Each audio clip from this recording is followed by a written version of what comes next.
Hello, you. Yes, you. This is Osayome Sale from Ways Prime Time.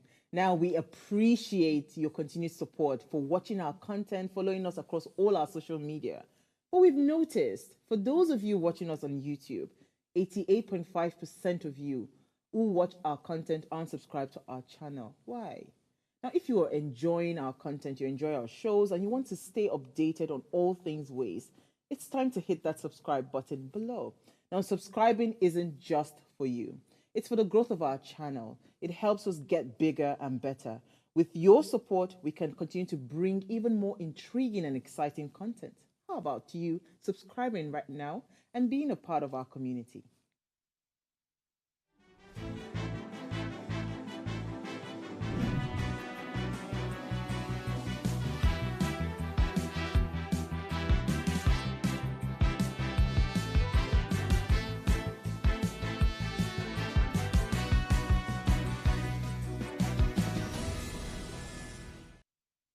It's a beautiful Monday morning, a new day to remind you that you should always believe that something wonderful is about to happen to you. I mean, you should always say something positive to yourself and do not let the situation of things weigh you down. Welcome to West Breakfast, hashtag what are you saying, where we address issues that face Nigeria and abroad. My name is Omotoshola Sharimaki, and with me this morning are the ladies. Good morning, ladies.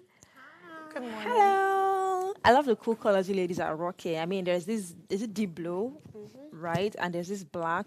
And this is made in shouty white and red colors. I mean, it looks good. Yeah. How are you all doing? It's a beautiful Monday morning, like you said, and I'm excited about the new week, but I'm not excited about reading Nigerian newspapers again this week. So sorry. Just so you know. But I'm excited about every other thing that should come this week, yeah. How about your God's beauty? How are you doing? I mean, let me just follow suit. So, following the existing protocol already. I think for me, I love to address this issue. I know this is not the fault of company owners or CEOs. Neither is it the fault of taxi drivers, Korokwe bus drivers, or the merchant boats and all of them. I know it's not their fault. And I know we taking this mode of transportation is also not our fault. But honestly, the cost of transportation is on the high side. I mean, it's like not double right now, it's like triple the price. And I don't know if I can speak to CEOs or everybody. Try to speak with your employers, your employees rather, to try to find out something to balance things up.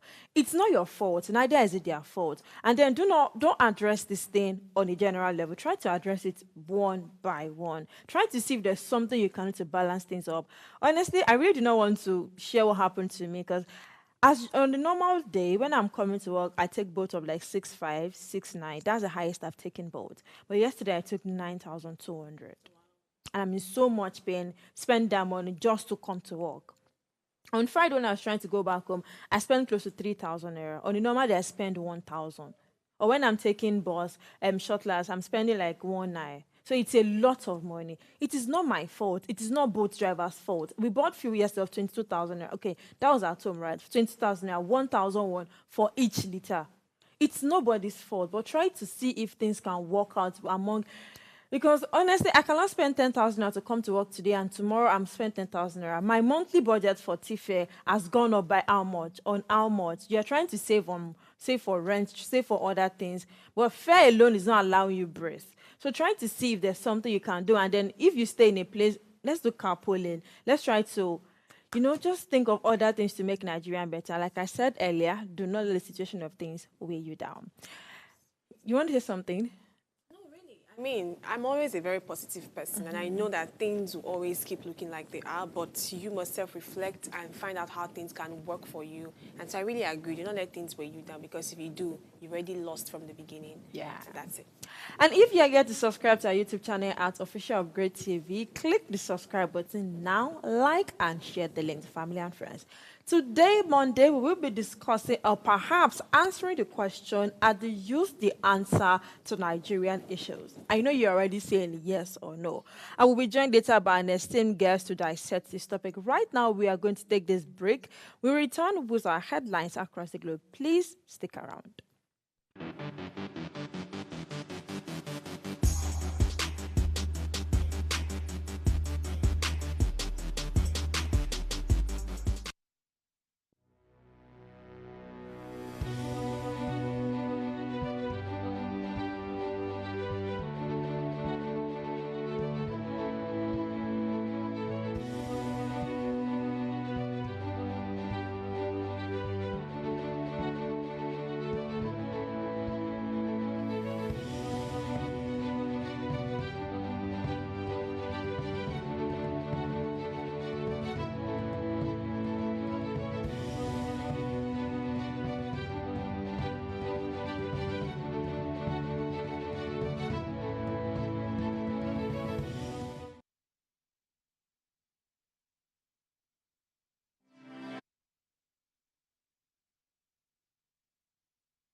Glad to have you join us again. Now let's take a look at headlines across the globe. And today I have with me the Guardian newspaper. We also have the Punch newspaper, and of course the New York Times. I will be starting with the Guardian newspaper, which the major headline is screaming back to school. Parents groan as fees fares spike by over 70% amid dropout concern. And there is this use of animation to describe. There's this man carrying a big bag named inflation. He says, you will have to endure this term. Inflation is forcing us to cut back on expenses. And the child is replying saying, does cutting back include spending less time in school? I mean, this is a conversation between father and son. This is serious. School fee has gone up. Fare prices has gone up, which means that your school bus, they will increase their school bus fee. You taking your child to school, you will spend more on fueling your car, and you're going to pay more for school fee. This is very, very serious. Like I said earlier, school owners, either public school owners or private school owners, try as much as possible to make things a little bit easy. It's not your fault. Neither is it the parent's fault or the student's fault or the pupil fault. Trying to just see if there can be like a coping mechanism to make things easy for everyone. The next headline reads, Atiku Uruwa flays Tinubu's plan to raise VAT, warns of devastating consequences. Tinubu plans to increase our VAT from 7.5% to 10%. So Uruwa and Atiku is saying this plan to increase VAT would cause devastating consent. Away from that, Ajayi Edema cheats Ayedatiwa over appointment of 344 SSAs, SA amid economic hardship. NAFDAC warns against miracle product of faith-based organization owned by Pastor Jeremiah. Next one says, tanker explosion claims 48 lives, 50 cattle in Niger. Reverse petrol pump price, Serap APC chief tells Tinubu. POS operators insist on court release amid CAC threats. Next one, which is the last but one story, reads, Nigerians not enjoying benefits of more allocations to state. And the final story reads, NLC vows to tackle graft, fiscal indiscipline by politicians. For details of these stories and more, go straight to the details on the Guardian newspaper. Right, let's take the Punch. The major headline reads, marketers plan petrol imports as NNPCL Dangote stocks drag. Petrol dealers to meet Dangote over pricing, uncertainty over NNPC September 15 PMS lifting. IP man laments as NNPC delays supply at depot and pump price nears 1,250 in states. Below that, 48 passengers, 50 cows killed in Niger tanker fire.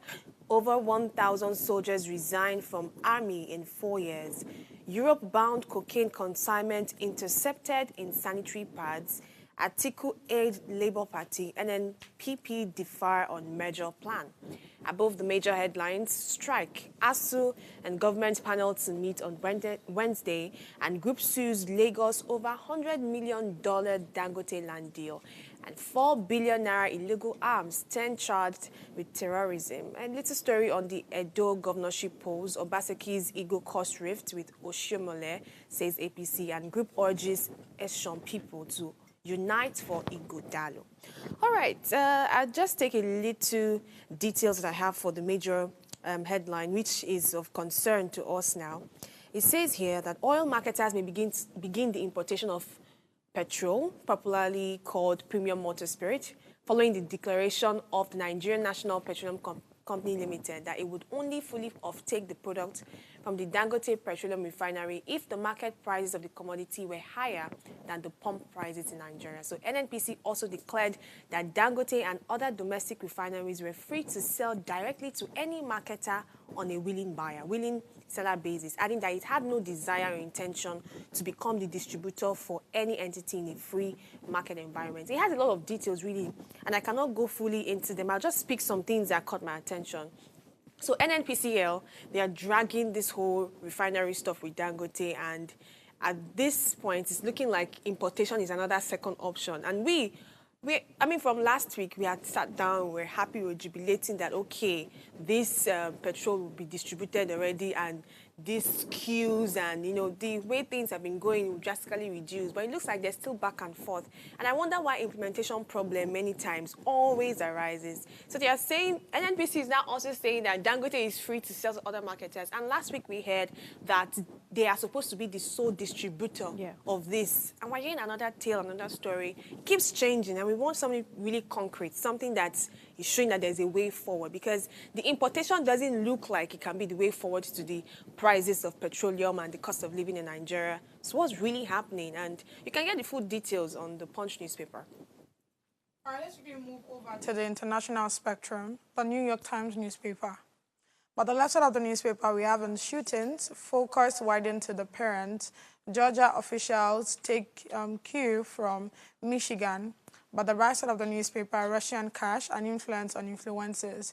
United States says Kremlin was stirring resurgence. Next to that, rehearsal stage and some improve ahead of debate. Campaigns strategize. Trump is peppered on the issues as Harris plans for attacks. Middle of the newspaper, Gambia banned female curtain, but she didn't stop. Beneath that is the last headline of the newspaper, and it has keeping courtside order in a sea of affluence. The headline I want to quickly touch on, focus, it says, in shootings, focus widened to the parent. Georgia official take you from Michigan. All right, so details of the story, it says, in recent school shootings, authorities are increasingly holding parents accountable for their children's action. The idea first gained attention in Michigan, where James and Jennifer Crumbley were convicted after their son used a gun they provided to carry out a mass shooting. Now, Georgia officials are trying the same approach, charging a father for giving his son a gun, knowing he was a danger to others. The idea behind this is that by prosecuting parents, it might prevent future shootings, as parents may be more careful about their children having access to firearms. However, some people believe this method unfairly blames parents while ignoring the bigger issue of gun violence and lack of stronger gun control. So, to be honest, I also feel like this is really not like the solution to the problem, because, I mean, just on Friday, we were talking about a boy of 14-year-old and how he shot, he killed two, how he killed 2 teachers, 2 students, and about 9 people are in the major hospitals. Now, so one of the ways they want to solve that problem is by, persecuting their parents. So if your child comes out and shoots anybody, the parents will be put in jail. I don't see how that's a solution, like I said, because, I mean, they actually got, according to the last one that happened, the father got in the gun as holiday gift. I mean, speaking to that, if it's a direct, like what you just said now, if the parents are actually giving the children gun or firearms, that's when I feel like they can be prosecuted. But in situations where the parents might not even know that, oh, this child has a gun with them, do you get what I'm saying? So, like I said, I don't see how that is a solution. But, I mean, it has already been preferred, but I just hope that they find something better or better mechanisms.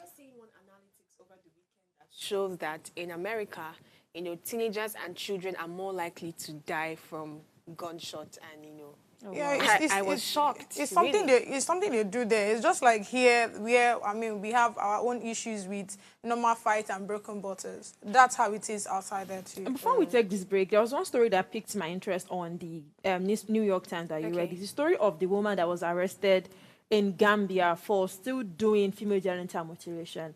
This is the upteenth time that everybody is shouting that stop female genital mutilation. I did a report on, it was not 2021, whereby 7 out of 10 girls has been mutilated. It's in grades. It's in grades, rather. It's grade 1, grade 2, grade 3. So they arrested this mama, this old woman, this parent, she's 96-year-old. They arrested her for still doing female genital mutilation. She became the first Gambian courter to be convicted. It means she has been doing it for a very long time. And after Gambia banned female courting, she did not stop, and now she has been convicted. To be honest, I do not care about her age, but she should face the consequences of her action. We'll be going on a break. We'll be returning with our guests, and we'll be diving straight into the conversation for today. Please don't you go anywhere. We'll be back shortly.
You're welcome back to the show. As mentioned earlier, we've been addressing a question that has been on the lips of many. Are the youth the answer to Nigerian issues? Over the past couple years, we've witnessed a transition of political, we've witnessed a remarkable surge in political activism and involvement from Nigerians' younger generation. From social media campaigns to grassroots movements, the energy and passion of the youth have undeniable forces in recent elections and political shifts. Notwithstanding, one might say that excuse me, notwithstanding, one might say that the impact of the younger generation on Nigeria's political landscape.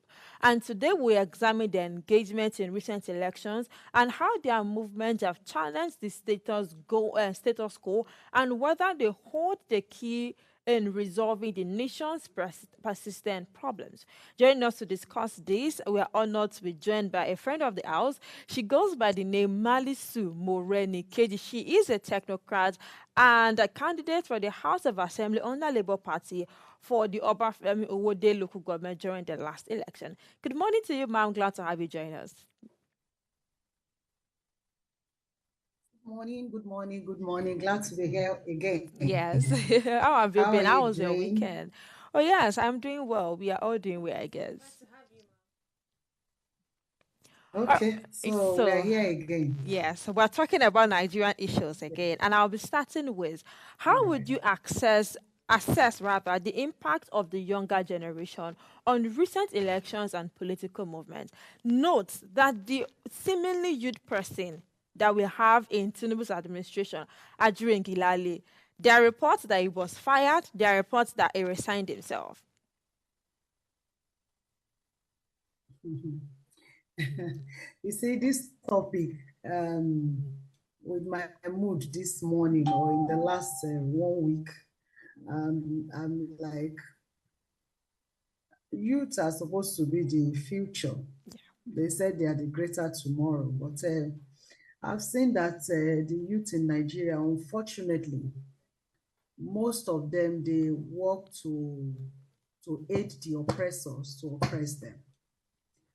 Whether knowingly or unknowingly, consciously or unconsciously, they fight their co-youth who is fighting for freedom to support their oppressors. So if you come from that angle, it's so sad. You look at it and wonder, for how long are we going to be like this? For how long are the youth going to come together and speak with one voice so that they can actually have the future that they desire? Nigerians are so much descending to the fact that so far the government favor me. It's now about me, me and I. It's no longer about us, and the general, the benefit to the general populace. It's now, so far, let me work for this government so that when they get there, I can get appointments or I can benefit. See, as long as this is our motive, as long as we're towing this line, we have a long way to go. That's the truth. Unfortunately, that's the bitter truth. I've forgotten the guy that did a skit sometimes ago when the NSAS protest was, I think, ongoing or was about to start. And there was a politician called him as usual. He acted as a tout, or as the father of the area. And the politician came with money to say, hey, take this money, organize your boys, and go and hijack the protest and turn it upside down so that it can be seen as that the people are, disturbing the peace of the public and they can be arrested. The guy said, we need to have wise up, that we cannot longer do that. And then, no. How about those your children abroad? They said they are abroad, they are studying. He said, okay, so now me good to go do that kind of thing, to go face gun and bullet. Now me good as stout. Okay, call your children and let them come and do it. He said, no, I beg, go perish with your money. I wish that would be our narratives among the youths. But unfortunately, if we look back at that protest, that NSAS protest, that video it was like an act of prophecy. It actually happened. That protest was hijacked by some other youths to discredit even this just concluded protest in August. The same thing happened. So you now look at it, that you look at the percentage of the youth that are fighting for solution compared to the percentage that are supporting the oppressors to oppress us. So it's like you have, over 60% of this of Nigerian populations are youths. So if out of the over 60%, 10% are fighting for freedom and 50% are, feel otherwise. Out of this 50%, you have some percentage that are docile. They've lost hope. They are not even interested anymore, because over the years they've seen a lot of things and it's not encouraging. So they are like, well, anyhow, our voice doesn't count anymore. So if you put all this together, you realize that it's a far cry, and it's like a drop in the bucket. So if you look at other aspects, which is also even being affected by the government policies, you look at techie, you look at fintech, you look at agriculture, you look at every other aspect of the economy, the youth are making waves. So it's like some of them, they've decided that, okay, let me be in my corner and be doing my thing. But unfortunately, while you are in your corner, I had your conversation this morning about fuel. You are in your corner in the media, making your little impact. But tell me, the salary you were paid last month that was still able to take you home, at the end of this month, by the time you do calculation, I'm not sure it can even take you for 2 weeks. Yes. I was discussing this morning. By the way, today is my husband's birthday. I like to, wish him happy birthday. Happy He's birthday been to a loving him. man. He's been a very kind man to me. Happy Thank birthday you. to him. So we were talking about taking a taxi, a boat to the airport this morning. And we called quite of them. They kept declining. So some of them that we know put a call across to them. They said they can't do it on the app, that it has to be outside of the app. Why? Because they said the app has not adjusted to the current reality of the fuel price. So that is not going to pay them. How can they buy fuel 1,000 per liters and go and, burn it, and then at the end of the day, they will run at a loss? So how much are you going to do airport offline? The minimum we are getting so far is 40,000.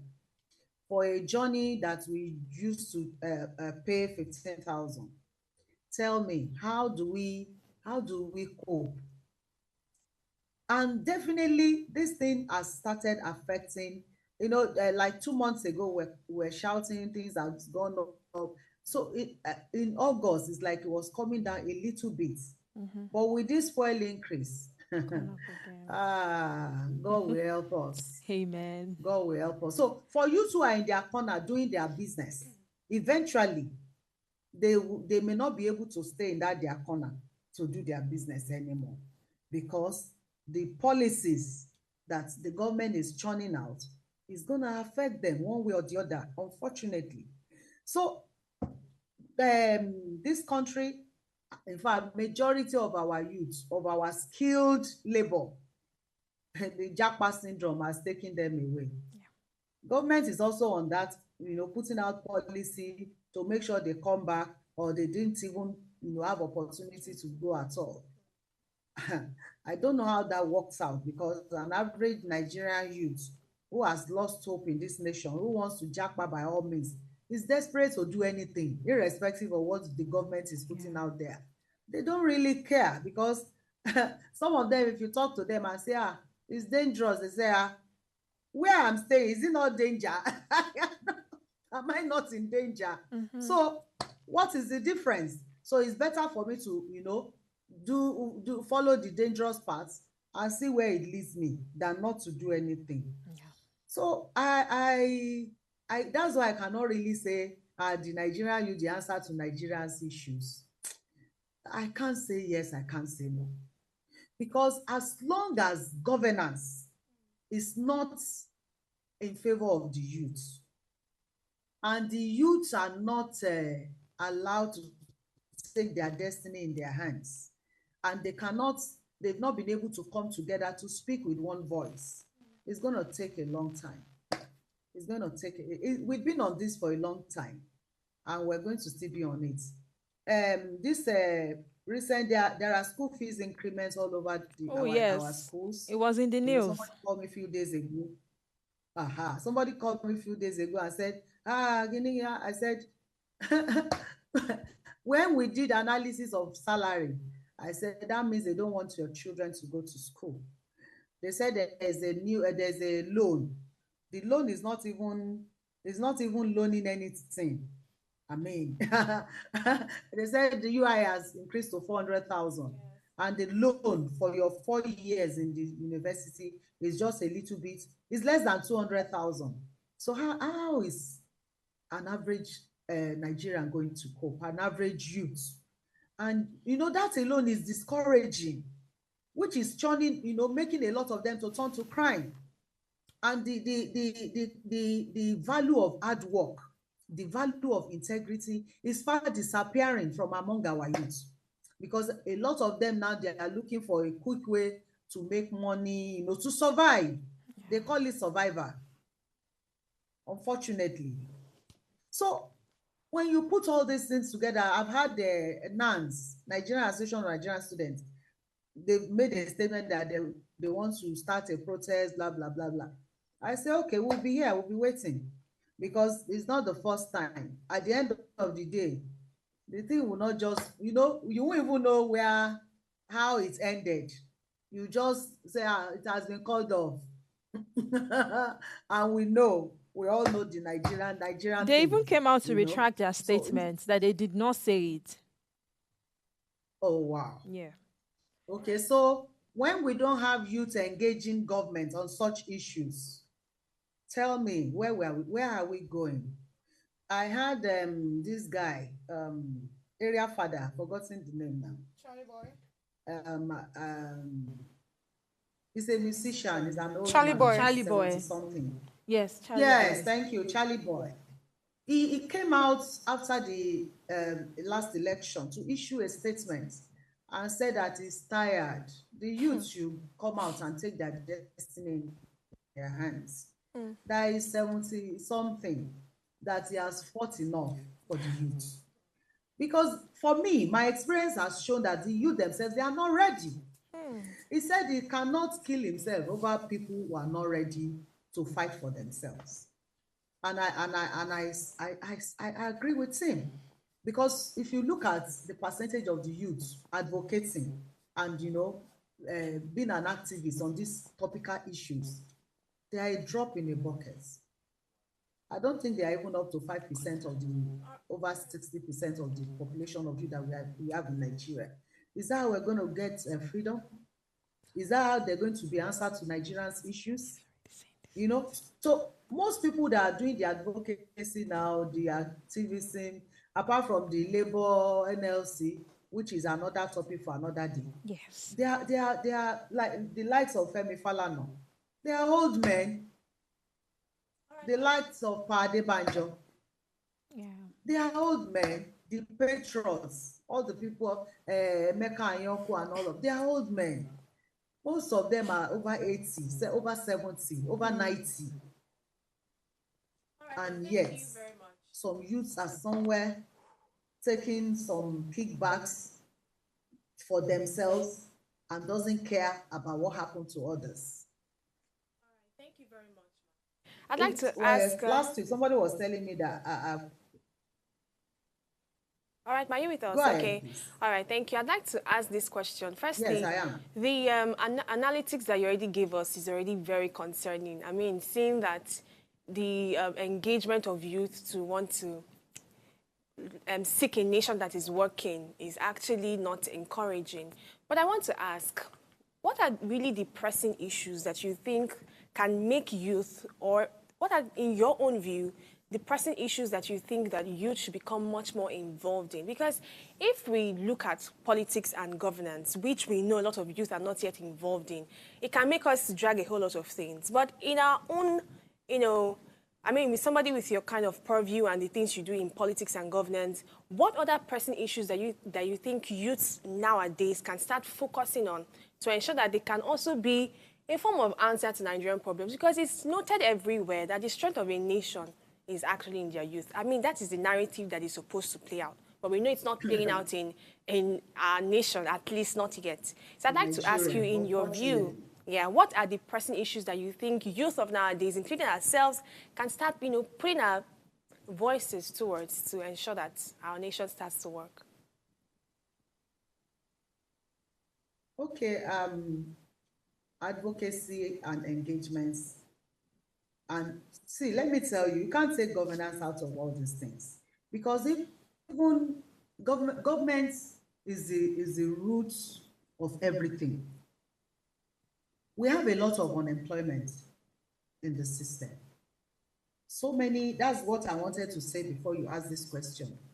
I was discussing with somebody last week. He has come out of university. He's waiting to go to law school. And I remember many years ago in the late 90s, my younger brother also came out of the university. And then to get form to go to law school was an issue, because they were saying that they had backlog and they are trying to ration it. So, which means if you come out of university this year to go to law school, you have to wait for maybe 1, 2, 3 years. Okay, so tell me, somebody that came out of university, be waiting at home for 2, 3 years before you can proceed to law school. Then after that, you go for youth service. After youth service, you are back in unemployment markets. Anyway, I normally tell youth around me, by the time you're at home, 6 months, 1 year, please remove the clock of I'm a graduate. If it's look around you, if it's a pop-off or buns, be frying it and be selling. Just do something. Don't stay at home writing applications. So I want to believe that the answer to unemployment lies within every youth.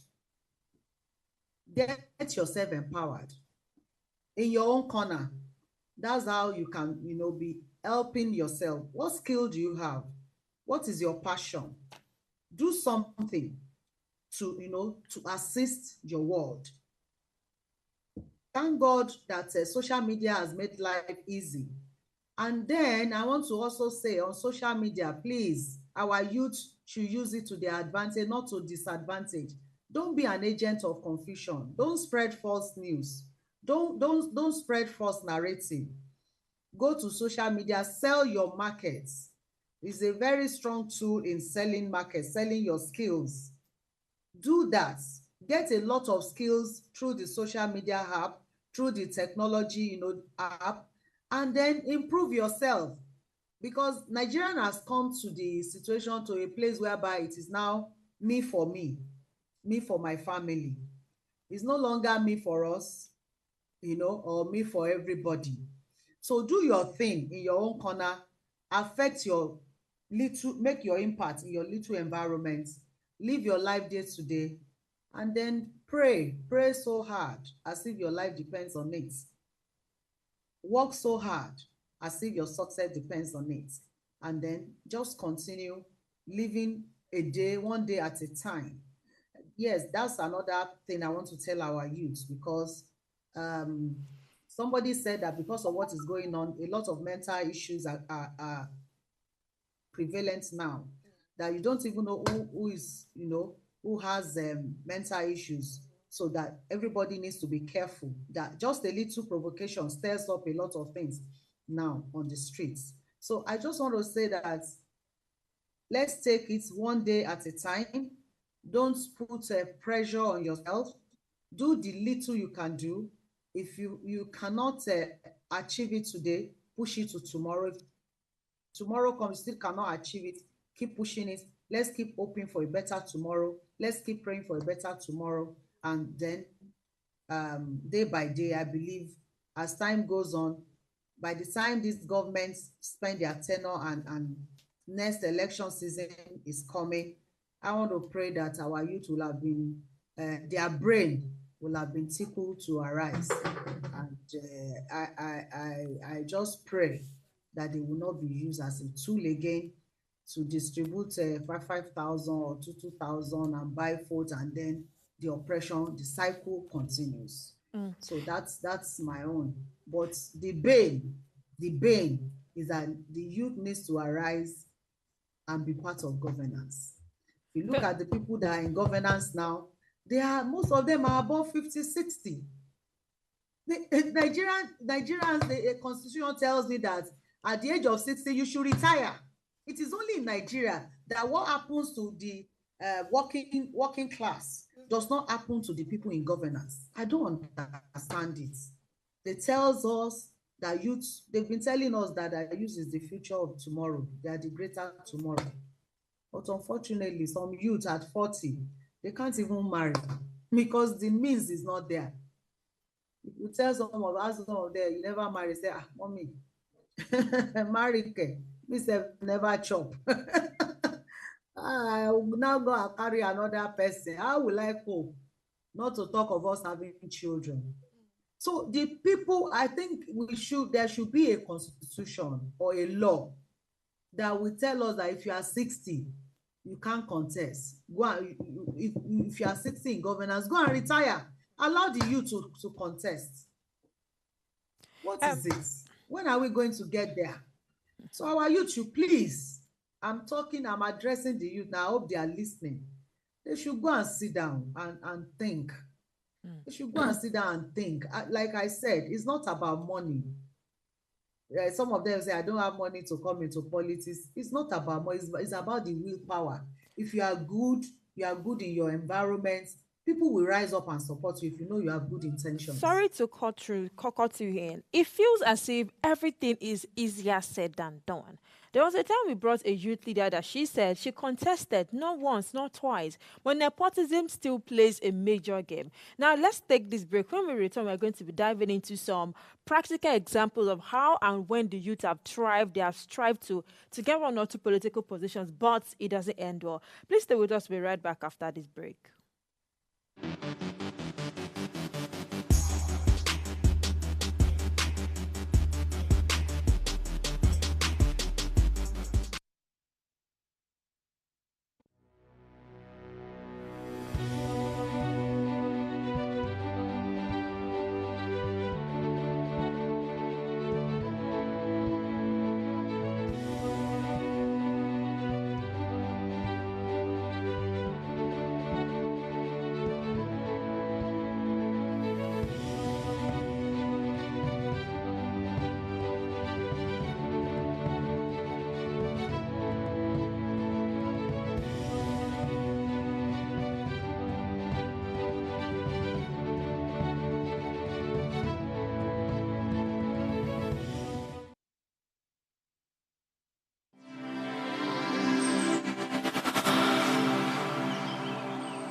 You're welcome back to the show. This is still West Breakfast. # what are you saying? And we are still having a conversation with Mrs. Morenikeji Malizu. And the conversation is around the youth. Are youth the answer to Nigerian problems? You can join us via call on 0702-500-7749. You can also call us in on 0701-424-2420. Let us know what you think about it. Are youth really the answer to Nigerian issues, or youth are not the answer to Nigerian issues? God's with you. Over to you. Okay, thank you so much, Ma, for your contributions, and it has been quite insightful, right? So over the weekend, I was watching an interview made by lawyer DJ. I don't know if you know him, lawyer DJ Adeyano, where he was talking about the fee. Adeyonju, God bless you. Where he was talking about the fee and all of those things. I mean, there's a rumor that Dangote will start selling his fee for 1,300, and he was stating that there's no need for that. I mean, the fact that he's doing the whole refinery, it's not like there's an importation of all the things you'll be needing. So why will he be selling it for 1.3? He's supposed to be selling it for at least 500 naira, right? Now, there's a comment in that, when I was watching that video, there's a comment there that actually stood out for me. And this person said, when the youth are ready, all this nonsense will stop. And now this is just taking me back to what you said earlier, where you said the youth are yet to be engaged and all of those things. So I want to understand this thing. When you say the youth are not ready, when you say we still need to do a lot of engagement, I'm wondering, is the protest not enough? What else do you think we need to do? I understand the whole, there are so many youth that, are in support of the government to oppress us and all of those things. But I mean, they're the same, we still have youths too, and a good number of youths that are against the government, right? That are against what the government are imputing on us and everything that the government have been doing of recent. So what do you think these people need to do? Because it shows now that the protest is not enough. I mean, we have the NSAS, we have the hunger protest. There are a lot of things that we've been doing. Even both the hashtag and all of those things we've been doing, activism on social media. It shows that these things are not enough. So I'm just wondering, what do you think with the youth that are against the government, the policies that the government have been, inflicting on us, the implementations are quite wrong, right? We are against what the government have been doing of recent. And what do you think we should do in order for our voice to be heard? Because now you're saying you're not sure. I mean, it's more like a yes and a no, if really what Nigeria needs right now are the youth. And I want to ask, what age are we looking at when we talk about the youth? Are we looking at below 40? Because, I mean, honestly speaking, I'm actually with you when you said, when you get to the age of 60, don't run for any office. But I mean, the same constitution actually supports them. They can run for more than a term, right? 2 terms, even down to 3. So that's why you see someone that is a governor, also a commissioner. At the same time, the person is, because that's what the constitution says. So there's no age limit to or a particular time they have to stop running for office. So, I mean, please help me address these issues. You see, this issue has been on for a long time. It's over 30 years, 40 years. So we're not going to expect that they will just go away like that. True. But my issue is that, just like your co-host asked the question before the break, that a youth came out to contest, and then it was not given, it was dumped at the end of the day. It didn't win because of nepotism and all this, politics. Go and find out who are the people that voted him out. It's the youth. You see, that connects is what I'm talking about. That connects until the youth connect at the center. Omo, we dey play, oh. Let me speak your language, the youth language. We dey play, I'm telling you. Until there's that connect at the center. Without the division of religion or ethnicity, until they are able to come together to speak with one voice, without allowing the people who are not youth to buy their conscience. Until that time, may we dey rough and dey go. So what do you suggest we do? May we dey rough and dey go. Yeah? So we that are against the government, what do you suggest we do? Talk to yourself. Youth, to me, youth is from 25 and above. Okay. Averagely, do you understand? Some say from 21, but I believe that between 21 to 25, you still need to learn a lot to be matured and stand on your feet. At 25, you are married as a man, even as a woman, people will be like, okay, you are right. According to Nigerian constitution, it's even 21. But I believe that 21 is still too young. But fine, even if you say 21 is a youth, but can 21 be contest an election? It's still small. It's still young. So 25 is okay. So between the age of 25 to 55, to me, that's a youth. You understand? So for me, engage among yourselves. Like that the Jade Yonju that you mentioned. Yeah. How many of them are in that category? even the last protest, among them, ranks were broken. Some were, gotten to break their ranks. You understand me? So until we can come together to speak with one voice, the elders, they are looking up to the youth to come out. Those who have been doing this fight, they keep saying that they are tired, they want to retire. But you see that even recently, Charlie Boy came out during this hunger protest. Yeah. Despite the fact that I said he has retired, he still came out because it's in the blood, activism. So until the youth themselves take their destiny in their hands, either in governance, they are the youth and women are the largest population, voting population in this country. Until our conscience is so expensive that it cannot be bought, on the divide of politics, of religion, or of tribe, because those are the weapons that our oppressors are using against us. They will come when they see that they are united. They will come with the dichotomy of religion. They will come with nepotism of tribe and say, kini kan ọmọ Yorùbá lele, ọmọ Igbo lele, ele ọmọ Hausa ni. And then before you know it, you say, ó tọ́ ni o, how can ọmọ Igbo come to this place and now be lording it over me, my own land? Without thinking of what that ọmọ Igbo is saying or doing, they just accept the line of tribe or religion, and then they arise and start fighting one another. So that's where I feel that the issue is.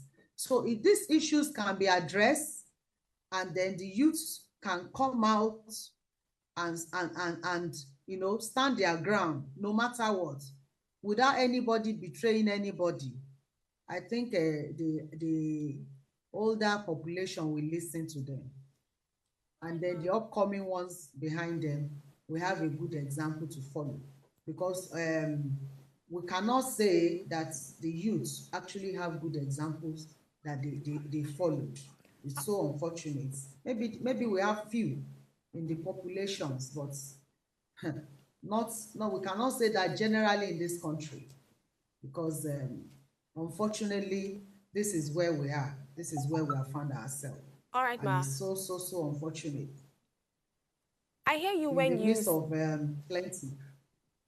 Okay, ma, thank you. Sorry to cut you short again. I hear you when you've been, the narrative you've played out to us in today's show is focusing on the youth engagements themselves and how that the whole responsibility lies on the youth. You've told us we should gather, we should speak out, we should be the one to do this. But I think we're really taking away the picture of higher forces that frustrates this. Because the truth is, I think, in fact, youth engagement in politics, the education is not even as much, right? And that's why we don't even see a lot of people that are so engaged and interested in it. I want to ask you this question as somebody who is in politics, who is in governance, who is in leadership. What governmental policies and reforms are being made to encourage youth to have this interest and inclusion in politics? Because if we don't have a system that even encourages this, it becomes the effort to even have us become representatives will be frustrated. And I think that's the major issue that we face, or I've heard people talk about. So what governmental policies, like somebody like you who's in power, what are the efforts being made to encourage youth inclusion in politics? In addition to what she said, I have a practical example. In my area, in Ojoji local government area, there are a number of guys that they are very good with community works, and these guys are, if we are supposed to vote normally for chairmanship in Ojodu area, would either vote for either of these guys.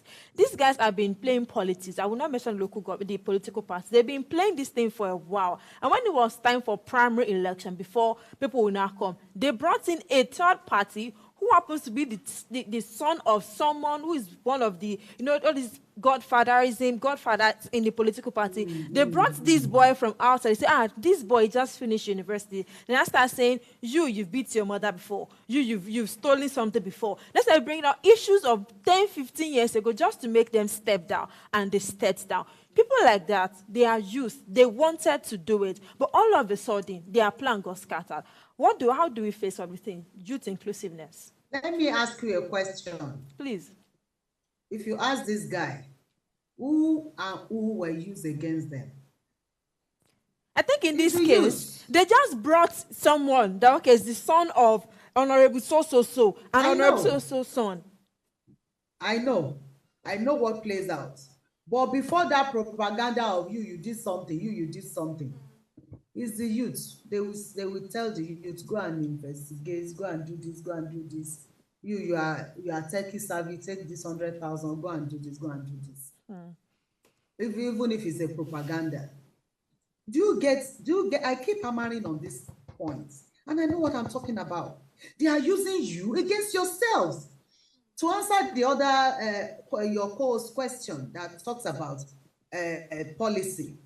In the past, women were not allowed to be in governance. There was no, but we keep speaking engagements. We keep, coming out, engaging internationally, locally. Today, even though we have not achieved the percentage that we want, but the consciousness is there. Do you understand? So the youth too should go and research how did the women were able to achieve this. And so they themselves follow these paths. Let me tell you, an average youth in this country are docile because maybe they feel that they have an alternative, the Japa syndrome, or even if I don't Japa, I'll just be in my corner doing my thing. I don't want wahala. Do you get me? We're not even talking about physical wahala now. Use your pen, use the social media, use whatever tools you have to use. They end up declaring them as stressing. They end up saying they commit, and they end up declaring them to commit stressing. They'll come back later and look for a big dictionary, a legal term, and say, okay, they've done something wrong. That's why I said you need to know, one thing about the youth is that, they have energy. And then at times they let the energy overtake their reasoning. Do you understand me? Yeah. When you are doing this thing, the activist thing, you need to be guided. Because you know that the people you are fighting with, they have all the tools to fight you. So you need to structure your word. You need to structure your communication. Whichever way you want to engage, you have to really, really know what you are talking about with points, without any abuse, without any anything that will go against the law. So that if your lawyer needs to defend you, it won't be fighting against the Constitution. Do you understand me? Yes. But most of the time, what we have, or what I have seen, is that it goes personal. They take it personal, yes. And then they start abusing, using words that are not supposed to be, dissipating energy. You understand what I'm saying? Yes. Let your energy be on your pen. We have people like Wale Soyinka. We have people like Niyi Oshudare. There is one that is circulating now that Niyi Oshudare wrote, very powerful this thing. Before I forget, we also have people like Femi Oshofisan. Yes. So there's a write-up from Niyi Oshudare that said, my Lord, where should I put the bride? Should I put it in the boots, or should I put it in the parlor, or should I put it, that speaks a lot about the judiciary system. Yes. And the thing is, that post has gone viral. That alone is a matter of time. As we have that kind of engagements, there will be such light beam on that sector. And then we hope that something will be done.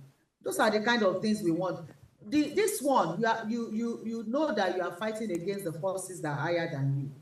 So doing meetings, doing engagements, inviting them to come for your conferences, asking for your space in governance is what I'm talking about. Just like the women did it and they are still doing it. So the youth should have a youth I've forgotten Like what a forum? English should I use now? You said? Like a forum or like an association? Like a youth conference or forum. Where you have, is it quarterly you want to be having it? You know, you invite all of them that you know has the power to listen, has the power to change the constitution to include you. It's not a physical fight, it's an intelligent war. We really have to go at this point. I have something to say, but let me just finish the show with the wise word by Martin Chuchong. He says, if young people are not too young to get married, to serve in the military, or to choose the parliamentarian who will represent them, they are not too young to run, which means we, the youth, are not too young to run. Do ensure you subscribe to our YouTube channel. Thank you very much, Mrs. Morenikeji Malizu, for joining us again this morning. Thank you very much, God's Beauty and Oluchi. Thank you. Let's do this again tomorrow. Till we come your way again tomorrow. See you. Please stay sharp and don't let Nigeria weigh you down. Bye.